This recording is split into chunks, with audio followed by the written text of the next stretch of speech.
Arsenal used to be such a bogey side for Manchester City that they found beating them even harder than winning a trophy. As Manchester United fans used to constantly remind them, before Roberto Mancini figuratively tore down that mocking banner at the Stretford End, it has been 35 years without any silverware for the Blues.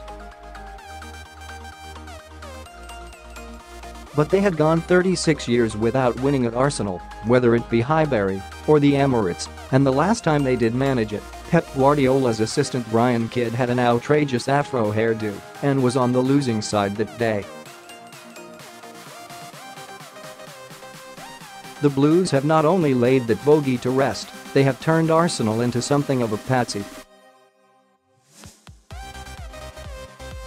The 3-1 win at the Etihad Stadium yesterday made it 5 straight wins on the bounce, 4 in the Premier League and the other in last season's Carabao Cup final. Not since the mid-1930s have the Blues dominated Arsenal in that manner. After City dismissed them with a minimum of fuss at the start of the season, the sages proclaimed that Pep Guardiola had been lucky to catch Unai Emery's team before the new manager could truly imprint his style on a club that had almost spliced its DNA with that of Arsene Wenger. If anything, despite throwing away another lead, City coped with the flaky Gunners in even more emphatic style this time. Sergio Aguero moved to 157 league goals, one short of the all-time City record of 158 jointly held by Tommy Johnson and Eric Brook, with a hat-trick of tap-ins, one of them with the help of his elbow. Aguero bullied the Arsenal defense, just as he did at Wembley in the final last year.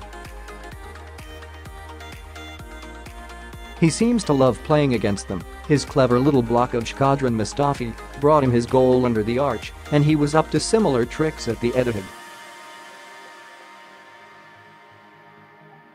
That win had set City up neatly for the league meeting of the two teams a few days later, a game played out in sub-zero temperatures after the beast from the east had bitten Britain.